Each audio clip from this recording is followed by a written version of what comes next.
결혼한 지 한 30년 된 부부가 있습니다. 아내는 살림도 잘하고 요리도 잘하고 또 뭐 흠잡을 데 없이 집안일은 완벽하게 잘합니다. 박사 학위만 없었지 정말 가정학 박사고 주부 구단입니다.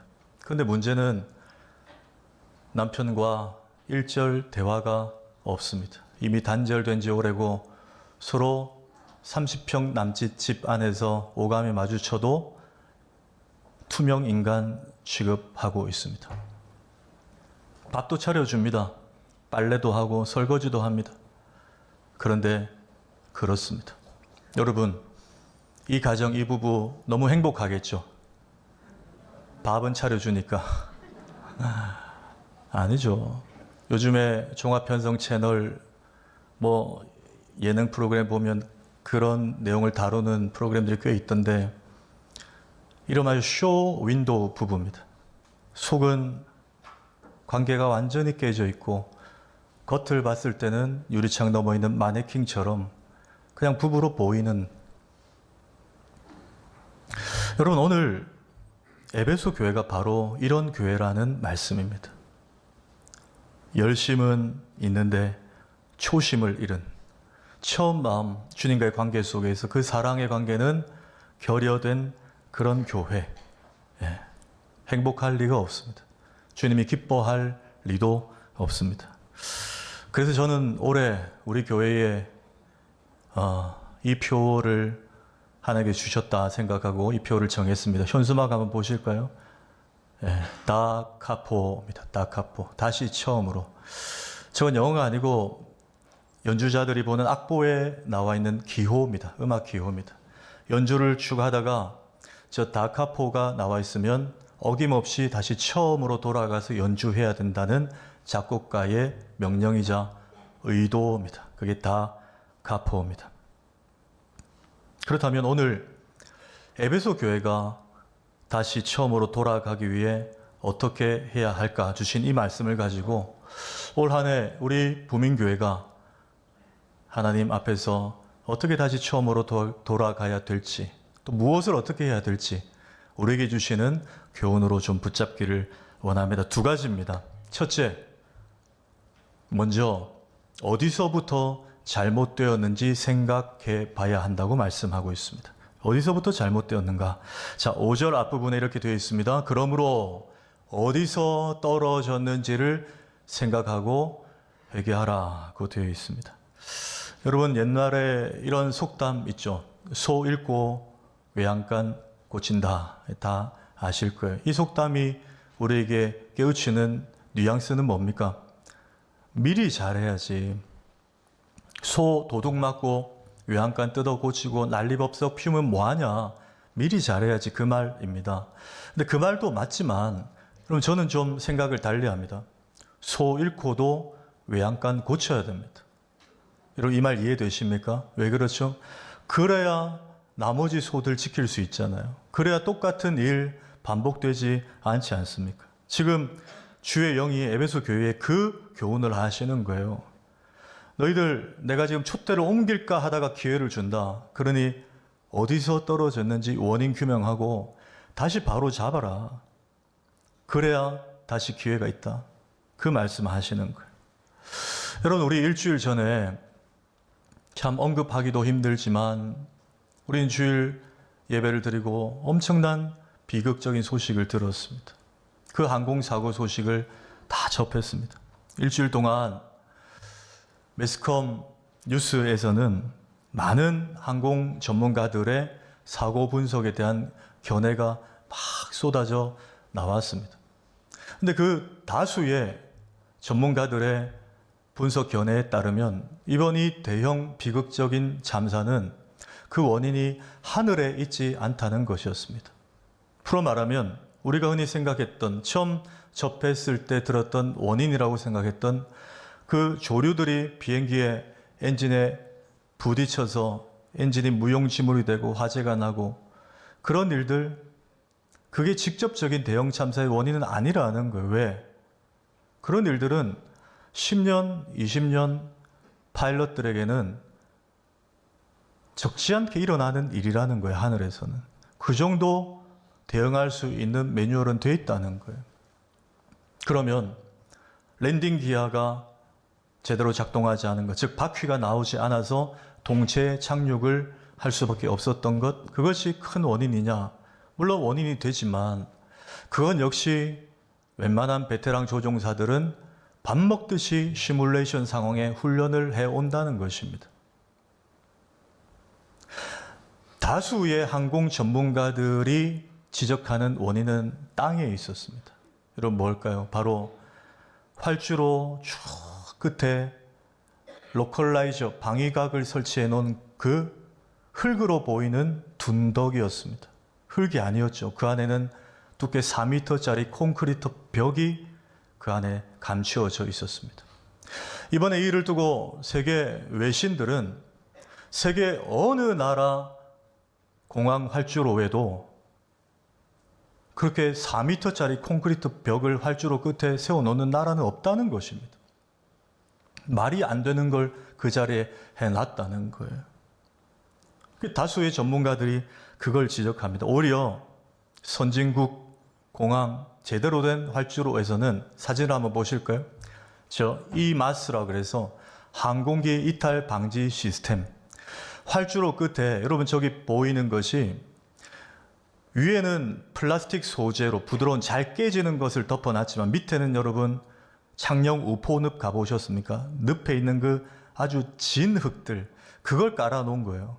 그래서 비행기가 혹 동체 착륙을 해도 브레이크가 안 돼도 활주로 끝에 밀려나서 마지막 끝에 저 구간에 진입만 하면 저 질펀한 흙들이 제동 장치처럼 작용을 해준다는 거예요. 저 시스템이 있다는 거예요. 우리나라처럼 그 콘크리트 둔덕을 해놓은 나라는 있을 수가 없다. 그래서 어젯밤에 뉴스를 보니까 국토부에서는 그 지적을 받아들여서 이제야 국내 수십 개 공항의 활주로의 시설들을 점검하겠다고 나섰다고 합니다. 예, 소 잃고 외양간 고쳐야 됩니다. 많은 천하보다 귀한 생명들 잃고도 고쳐야 돼요. 그래서 다시는 그런 참사는 일어나지 않아야 하겠습니다. 여러분 그렇다면 오늘 주의 성령께서 에베소 교회에게 지적하시는 찾아보러 가신 원인은 뭘까요? 5절 다시 볼까요? 그러므로 어디서 떨어졌는지를 생각하라 그랬습니다. 어디서부터 떨어졌는지. 근데 어디서라고 했다고 해서 장소적인 의미만 있는 것은 아닐 겁니다. 마치 내가 지갑을 어디 뒀지 뭐 이런 정도의 차원은 아닐 거예요. 장소보다는 오히려 시점의 개념에 가깝습니다. 처음에는 내가 안 그랬는데 교회생활을 하다 보니까 내가 언제부턴가 이렇게 됐다. 시점이죠. 시간의 접근입니다. 여러분, 이 시간이라는 개념은 우리에게 유익을 주기도 하고 또 폐해를 안겨주기도 합니다. 양면성이 있다는 거예요. 먼저 유익은 뭘까요? 시간이 주는 유익은 어떤 큰 슬픔과 고통과 고난도 이 시간이 지나면 해결이 된다는 거예요. 여러분 그런 경험 있으시죠? 정말 견딜 수 없는 고통이었는데 시간이 지나고 돌아보니 그때 그런 일이 있었지. 정말 그때 힘들었는데 지금은 추억이 됐네. 지금은 은혜의 한 조각이 됐네. 우리가 이렇게 고백을 하잖아요. 이게 시간이 주는 유익입니다. 또 반대로 시간이 주는 배단도 있습니다. 뭘까요? 타성입니다. 매너리즘, 익숙함, 무디어짐입니다. 시간이 꽤 많이 흘러 그 일에 대한 기술적 전문가는 되었으나 정작 그 정신은 놓치고 본질은 잃은 채 그냥 기술적으로 무디어져서 해가는 것. 오늘 에베소 교회는 어디에 해당할 거예요? 바로 이겁니다. 오래 믿어서 종교적인 시스템은 잘 돌아가고 오늘 보시는 대로 이단도 색출할 만큼의 교회였지만 정작 본질을 잃은 교회였다는 것입니다. 사진을 한번 보시면 여러분 이 새를 혹시 아십니까? 이 새는 현재 지구상에서는 멸종된 새입니다. 원래 인도 양의 작은 섬 모리셔스라는 섬에 정착을 하고 번식을 했던 새입니다. 물이 지어서 살았어요. 그 인도양의 작은 섬 모리셔스라는 섬은 이 새들이 살기에 너무나도 천국 같은 환경이었다고 합니다. 일단 먹이가 풍부했고 더 좋은 조건은 천적이 없었다는 거예요. 여러분, 동물들에게 천적이 없으면 천국이죠. 예. 그냥 너무나도 자유롭게 이 새들이 번식하고 살 수 있는 환경이 모리셔스라는 섬이었습니다. 여러분, 천적이 없으면 어떻습니까? 빨리 도망 다닐 일도 없습니다. 저 짧은 다리로 막 도망 다닐 일이 없어요. 날아다닐 일도 없습니다. 그렇죠? 쫓길 일이 없는데요. 그렇게 수년간 이 새들은 저기 살았던 거예요. 그런데 1861년에 개척지를 찾던 포르투갈 선원들이 저 모리셔스 섬에 상륙합니다. 그 섬에 상륙해서 보니까 저 새들이 사람을 두려워하지 않아요. 사람에게 굉장히 친화적입니다. 그러다 보니까 어떤 일이 일어났을까요? 그 다음 사진 볼까요? 잡아먹기 시작합니다. 보십시오. 칼을 들고 덤벼도 위협을 해도 도망가질 않아요. 왜? 천적이 없던 상황에 너무나 편안함에 익숙해 있었던 것입니다. 결국 저 사람들이 들여온 원숭이와 돼지들이 저 새의 알들을 먹었고 사람들은 저 새의 고기를 먹기 시작했습니다. 저 때부터 몇 년 안에 저 새는 지구상에서 멸종이 돼버린 것입니다. 여러분, 저 새의 이름이 뭘까요? 저 새의 이름은 도도새입니다. 저 도도는 저 여자 도도하네. 이 도도가 아니고 포르투갈어로 도도입니다. 멍청한, 바보라는 뜻입니다. 포르투갈 선원들이 칼을 들고 다가가도 도망가지 않는 이 새를 보고 멍청한 새, 바보새, 그래서 포르투갈 말로 도도 벌드라고 이름을 붙인 거예요. 여러분, 성경에 보시면 이와 비슷한 이야기가 하나 있습니다. 바로 다윗입니다. 다윗이 밧세바와 범죄한 그 현장, 여러분 기억하시죠? 제가 예전에 유튜브로 어떤 설교자의 이 본문 관한 설교를 듣는데 그 설교자는 다윗과 밧세바의 그 일을 두고 다윗도 잘못했지만 밧세바에게도 큰 지분의 원인이 있다고 설교를 하는 것을 들었습니다. 여러분, 정말 그렇습니까? 그분의 주장은 밧세바가 왜 하필 다윗의 왕궁 옥상에서 보일 만한 곳에서 옷을 다 벗고 목욕을 하고 있었냐라는 거예요. 그런 접근이었습니다. 근데 여러분, 그런 해석은 당시 고대 근동 사회의 문화와 정서와 전혀 동떨어진 것입니다. 왜? 여러분, 그 당시에 아주 프라이빗한 밀실의 목욕 시설이 있었습니까? 송도 해수피 하나 허심청이 있었습니까?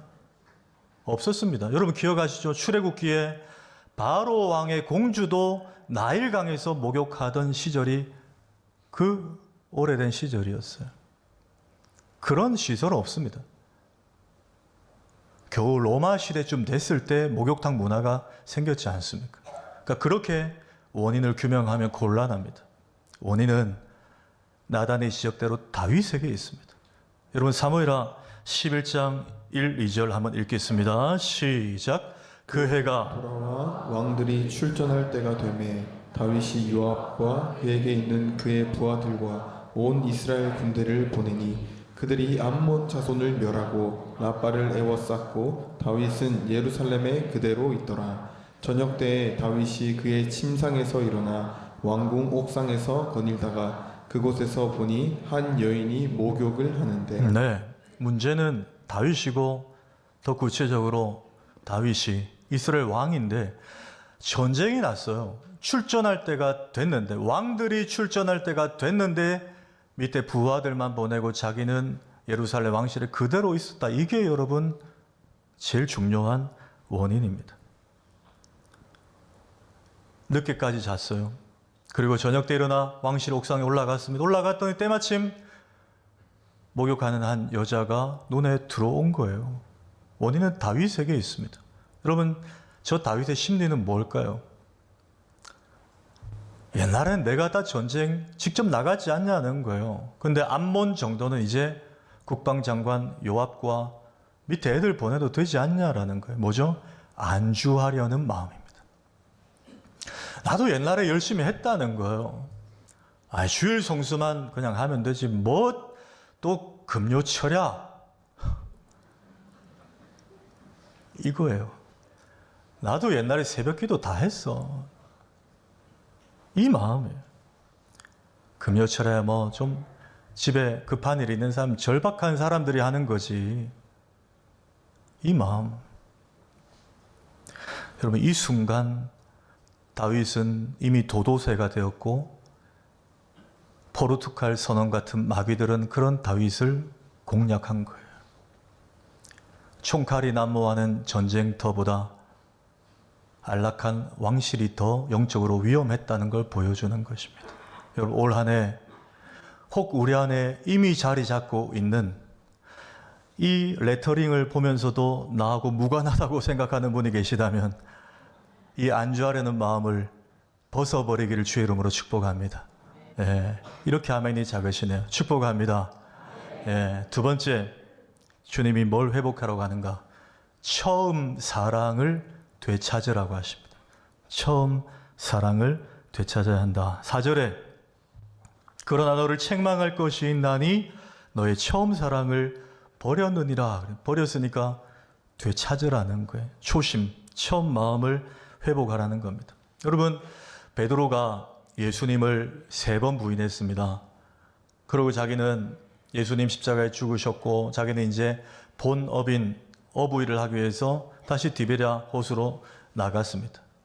부활하신 예수님이 다시 베드로를 찾아오셨어요. 찾아오셔서 자신을 3번 부인한 베드로에게 똑같은 질문과 말씀을 3번 반복하시죠. 그 중에 첫 번째 한번 보실 거예요. 요한복음 21장 15절. 요한의 아들 시몬아, 네가 이 사람들보다 나를 더 사랑하느냐 하시니 이르시되 주님 그러하나이다. 내가 주님을 사랑하는 줄 주님께서 아시나이다. 이르시되 내 어린 양을 먹이라 하시고, 잠깐 띄워놔 주십시오. 여기서 주목할 부분은 2군데입니다. 하나는 요한의 아들 시몬아 이거예요. 저 때까지 예수님은 베드로를 베드로라고 부르셨어요. 그 전까지만 해도. 근데 저 시몬아는 뭐죠? 베드로의 본래 이름입니다. 저 때로부터 약 3년 전 갈릴리 바닷가에서 베드로를 처음 만났을 때 그때 베드로의 이름이고 그때 예수님이 베드로를 부르신 이름이 요한의 아들 시몬이었어요. 바요나 시몬아, 처음 이름이었어요. 여러분, 예수님이 왜 베드로의 원래 이름을 부르셨을까요? 너와 내가 3년 전 처음 만났을 그때를 기억하니? 시몬아, 너 3년 전 그 갈릴리 바다의 기적을 기억하니? 네가 밤이 맞도록 그물질했으나 한 마리도 잡지 못했지만 네가 내가 말한 그 한마디 말씀만 의지해서 그물 던졌을 때 그물이 찢어지는 만선을 경험한 것을 너 기억하니? 그러고 너 배와 그물 다 버리고 나를 따랐던 거 기억하니? 근데 너 혼자 지금 네 힘으로 먹고 살겠다고 다시 여기 나와 있냐? 너 나 처음 만났을 때 그 감격 기억하니? 너 세례 받았을 때 그 마음 기억하니? 너 여기서 무릎 꿇고 임직식 했을 때 그때 기억하니? 그게 요한의 아들 시몬아. 또 하나는 네가 이 사람들보다 나를 더 사랑하는, 너 나 사랑하느냐? 이 질문이에요. 여러분, 저 질문은 제가 과거에도 한번 언급했지만 네가 나를 더 사랑하느냐 하고 주님이 주신 사명은 내 어린 양을 먹이라, 뒤에는 어린 양을 치라, 또 먹이라, 이 말씀이었어요. 사역을 맡기시는 거예요. 여러분, 그러려면 네가 양에 대해서 좀 아니? 네가 양을 사랑하니? 양에 대해서 애착이 있니? 이걸 물으셔야 돼요. 주일학교 교사를 하는 이들에게 너 다음 세대에 대해 관심이 있냐? 너 주일학교 학생들을 사랑하니? 찬양대 찬양팀에게 너 음악 좋아하니? 찬양의 일가견 있니?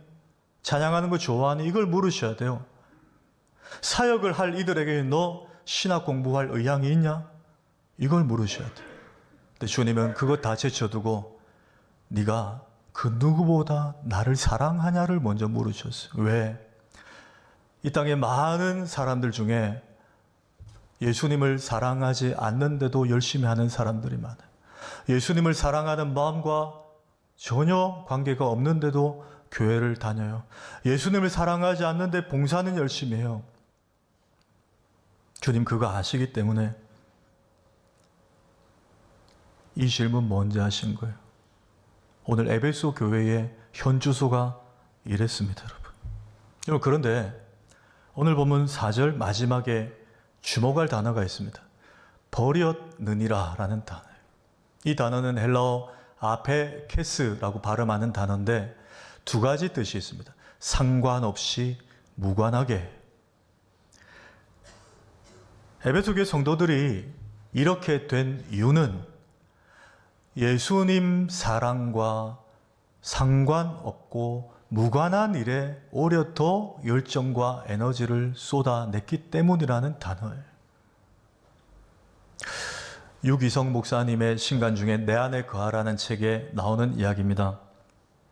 미국의 교단 중에 형제교회라는 교단이 있습니다. 이 교단의 특수성은 여러분 우리도 1년에 2번 세례와 성찬을 성례식을 갖게 되죠. 특히 성만찬을 우리도 합니다. 그런데 이 형제교회라는 교단은 마태, 마가, 누가는 성경에 성찬을 부각시켜 기록했지만 요한복음만큼 요한은 성찬식이 아니라 세족식을 기록했다는 거예요. 그래서 이 교단은 특별히 세족식의 의미와 무게를 두고 세족식을 1년에 몇 차례 거행하는 교단이었어요. 그 형제교회 교단에 속한 한 교회에 어느 주일도 세족식을 하는데 그 교회 담임 목사님이 세족식을 집례합니다. 근데 수십 명의 교인들 차례로 발을 씻기는 세족식을 요한복음과 똑같이 했어요. 근데 이 목사님의 특징은 나오는 교인들마다 교인들의 왼쪽 발을 먼저 씻기고 그리고 오른쪽 발을 씻기는 이게 루틴이었습니다. 몇 차례 그 모습을 몇 회에 걸친 세족식을 지켜보던 그 교회 한 장로님이 그게 좀 거슬렸던 것 같아요. 그분의 생각에는 성경, 특히 시편을 살펴보면 몇 주 전에 우리 할렐루야도 그런 찬양을 했잖아요. 하나님의 오른팔, 하나님의 오른손. 성경은 오른팔, 오른손, 우편 여기에 더 강조점을 해놨는데 그러면 세족식을 할 때도 오른발 먼저 씻겨야 되는 거 아닌가? 이게 그 장로님의 지론이었습니다. 그래서 혼자만 생각하셔도 되는데 굳이 용기를 내어 담임 목사님에게 세족식 마치고 찾아가 말씀을 드렸어요. 목사님, 제가 교회를 오래 다니고 성경을 많이 읽어봤지만 성경은 늘 오른팔, 하나님의 오른손, 우편을 강조하는데 목사님, 오른발을 먼저 씻기는 게 성경적이지 않습니까? 이렇게 제안을 한 거예요. 그 목사님이 혈압이 올라왔지만 그럼에도 불구하고 장로님, 그거는 이 세족식의 본질과는 관계없는 사안인 것 같습니다. 제가 참고는 해보겠습니다. 이러고 그 대화가 종결됐어요. 자, 그러고 나서 그 다음 세족식이 있었습니다. 장로님은 은근히 기대를 했어요. 본인이 목사님께 말해놓은 게 있고 목사님이 참고하겠다고 했으니까. 이렇게 보았는데 목사님은 여전히 교인들의 왼쪽 발부터 씻기고 그 다음에 오른쪽 발을 씻겼습니다. 장로님이 자존심이 상했어요. 부하가 치밀어 올랐습니다. 그래도 내가 이 교회 장로인데 어떻게 목사님 내 말을 제안을 이렇게 무시할 수 있나? 걷잡을 수 없이 분노가 생겼어요. 그리고 며칠 후에 자신을 따르던 그 교회 수십 명의 교인들을 부추겨 선동해서 결국 그 교회를 많은 사람들이 그분과 함께 나갔습니다. 중요한 것은 그 장로님과 함께 나간 그 교인들이 다른 교회를 개척했는데 여러분 실제입니다. 그 교회 이름이 오른발 교회였어요.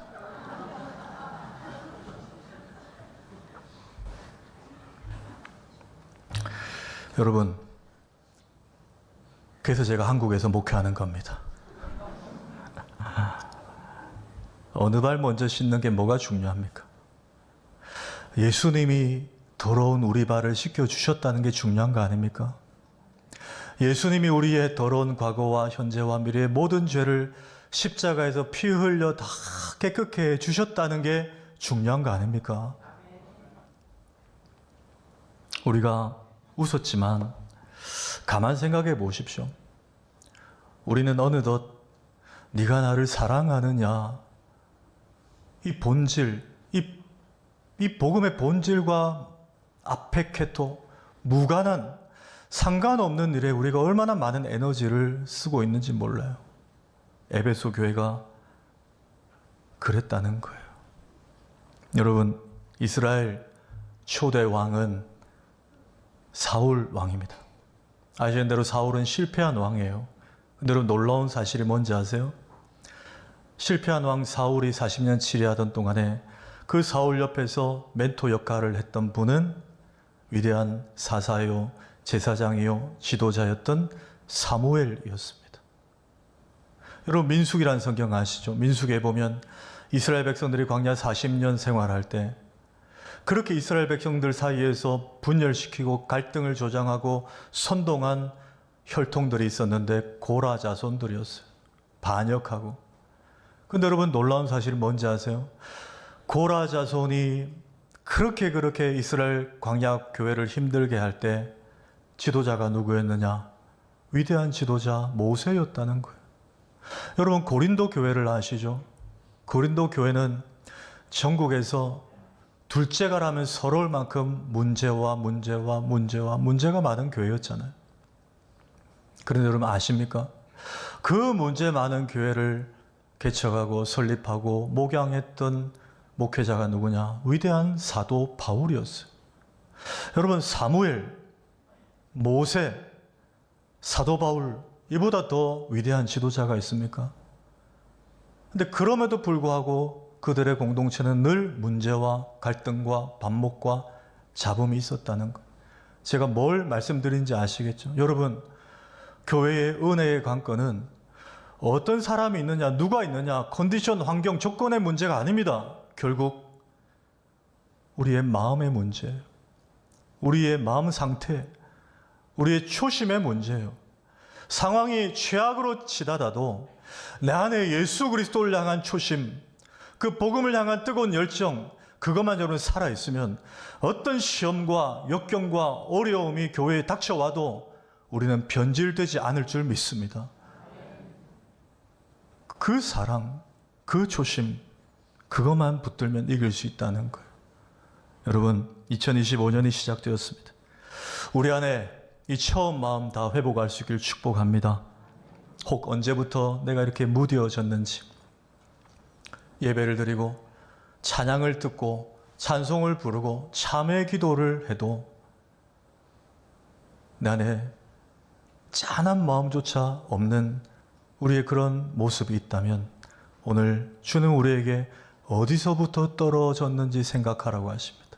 그리고 주님과 관계없는 것에 쏟아냈던 모든 에너지를 철회하고 주님 사랑으로 채우라고 합니다.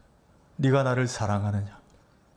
여러분, 이 우리 교회에 주신 올해 표 다카포, 다시 처음으로의 은혜가 저와 우리 모든 성도님들에게 임하기를 주의 이름으로 축원합니다.